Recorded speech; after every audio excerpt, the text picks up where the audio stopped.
प्रभात बच्चों, कैसे हैं आप सब। उम्मीद है आप लोग बिल्कुल ठीक होंगे। तो जैसा कि हमने पिछली क्लास में पढ़ा था, चित्रपट संगीत की विशेषताओं के बारे में जाना था, उनकी विभिन्न विशेषताओं को हमने ध्यान से पढ़ा था। मुझे उम्मीद है कि आपको उन विशेषताओं के बारे में ध्यान होगा, याद होगा। तो चलिए आज हम चलते हैं अपने अगले टॉपिक की तरफ। आज का हमारा टॉपिक है लोकगीत। ठीक है, जैसा कि मैंने बताया था आपको पिछले क्लास में कि हमारा अगला टॉपिक लोकगीत होगा। तो अब लोकगीत क्या है? यह ग्रामीणों का गीत है।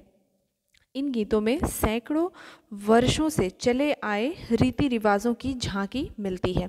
यानी कि आप देखते होंगे कि हमारे घर में आसपास गली मोहल्ले में जब भी कोई शादी वादी होती है या कोई जैसे मूरन हो गया, शादी हो गई, किसी भी तरह का जो हमारे यहाँ फंक्शन होता है, तो उसमें घर की महिलाएं जो हैं वो लोकगीत गाती हैं। वो अलग अलग रीति रिवाजों के साथ बंधे गीतों को प्रस्तुत करती हैं। वो आपस में वो सारी औरतें मिलके गाया करती हैं।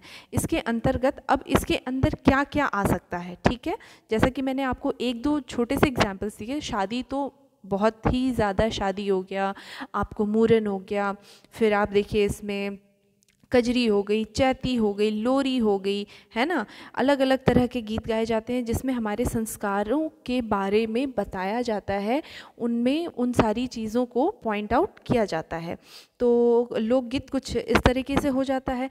इन गीतों को सुनते ही साधारण व्यक्ति, यानी कि जो व्यक्ति संगीत से जुड़ा हुआ है और जो नहीं जुड़ा हुआ है, ध्यान दीजिएगा, जो लोग संगीत से जुड़े हैं और जो लोग नहीं जुड़े हैं, हमारे घर की सारी महिलाएं संगीत तो सीखी नहीं होती हैं, लेकिन लोकगीत एक ऐसा टर्म है जिसको हर घर की औरतें गा लेती हैं। अलग अलग फंक्शंस में वो गीत वगैरह जो है लोकगीत हैं, अलग अलग रीति रिवाजों के हिसाब से वो गीत गाती हैं, उतना उनको मालूम होता है।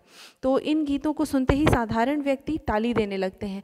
यानी कि जिनको नॉलेज म्यूज़िक की, ताल की नहीं है, वो भी इस लोकगीत के अंदर मतलब वो इतना झूमने लगते हैं कि वो भी एक नॉर्मल ताली देने लग जाते हैं। वो थोड़ी बहुत ताल अपने आप उनके अंदर से वो रिदम आने लगता है, ठीक है। तो और इसके साथ मोस्ट ऑफ द टाइम आप देखेंगे शादी ब्याह वगैरह में घर की लेडीज़ जो हैं अगर गीत गाती हैं तो ढोलक बहुत कंपलसरी होता है। और ढोलक भी ऐसा नहीं कि वो उस पर बहुत प्रैक्टिस की हुई हैं या उन्हें आ रहा होगा, वो सिर्फ नॉर्मल जिस गीत के अकॉर्डिंग वो ताल देने लगती हैं और उस ताल के साथ ढोलक यूज़ होता रहता है, बाकी लोग उसको गाते रहते हैं। तो कहने का मतलब ये है कि लोकगीत सारे गीतों में से मुझे लगता है कि बहुत ज़्यादा प्रचलित है और बहुत फेमस भी है। क्यों? क्योंकि हर घर में हर फंक्शन होता होगा और मुझे पता है कि आपके घर में भी आपकी मम्मी, दादी, नानी, ये सारी लेडीज़ जो हैं लोकगीत तो हर कोई गाती हैं, ठीक है। तो मुझे उम्मीद है कि लोकगीत के बारे में आप बहुत जल्दी समझ जाएंगे, बहुत आराम से समझ गए होंगे। तो अगले आने वाले क्लास में हम अगले टर्म के बारे में जानेंगे जिसका नाम है भजन गीत आदि। यानी कि अब संगीत का जो अगला प्रकार होगा वो होगा भजन गीत इत्यादि, ठीक है।